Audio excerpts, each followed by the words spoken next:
Welcome back to Mind Flow Balance, the space where we don't just talk about growth, we dissect it. Today, we're diving even deeper into the world of mind games and relationships. Because behind every silent treatment, every gaslighted conversation, every "I love you" followed by ghosting, there's a psychology at play.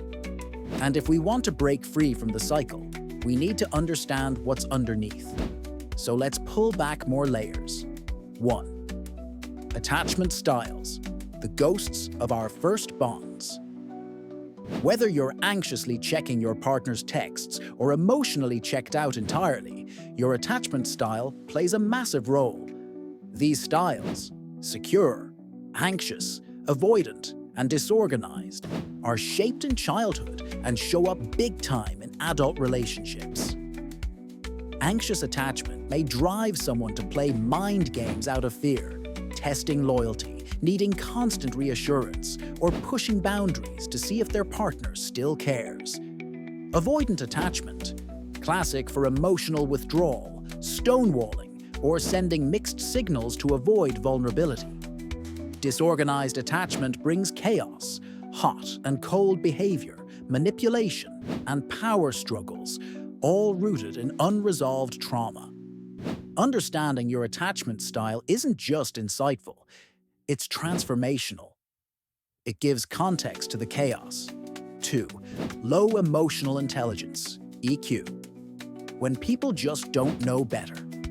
When someone lacks emotional intelligence, they often default to manipulation or avoidance. They can't name what they feel, so they offload that confusion onto their partner. It's not always intentional malice. Sometimes it's just emotional illiteracy. 3. Personality disorders and traits. Patterns that disrupt peace. Let's not tiptoe around this. Certain personality features can make someone more prone to mind games. Traits associated with borderline personality disorder, BPD, like fear of abandonment, emotional volatility, or splitting, can lead to manipulative behaviors as a desperate attempt to hold on to connection. Meanwhile, people with narcissistic traits might engage in gaslighting or power plays not out of fear, but ego preservation. They manipulate not because they feel insecure, but because they feel entitled. This doesn't mean everyone who plays mind games has a personality disorder, but understanding the patterns helps set boundaries and, when needed, seek professional support. 4. Cognitive distortions. Thinking errors that twist reality. These little devils creep into our thoughts without warning. Catastrophizing. If they don't text back, it must be over. Mind reading. They didn't smile, they must be mad at me. All or nothing thinking. They're either perfect or they're terrible. These distortions cause miscommunication and spark defensive mind games. Recognizing them helps you slow down and question the narrative before you react. 5.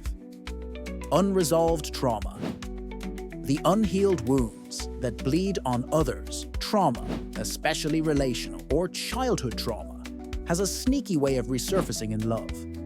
Abandonment wounds, they lead to clinging, testing, punishing, past betrayals.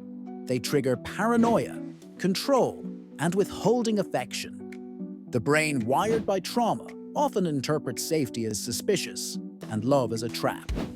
Until those patterns are acknowledged and healed, mind games can feel like survival strategies. 6. Power imbalances. Who's driving the relationship? Sometimes, mind games are about power, a subconscious or conscious need to maintain control.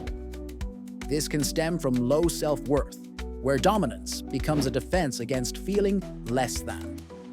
Or it can come from one partner being more emotionally or financially dependent, sparking manipulation to level the playing field. Healthy relationships need balance. When one person starts pulling the strings, the other ends up tangled in knots. 7. Fear of intimacy. Love feels like a trap.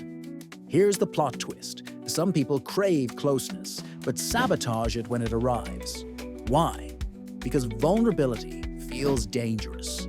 To someone with a fear of intimacy, mind games are the equivalent of building a moat around a castle.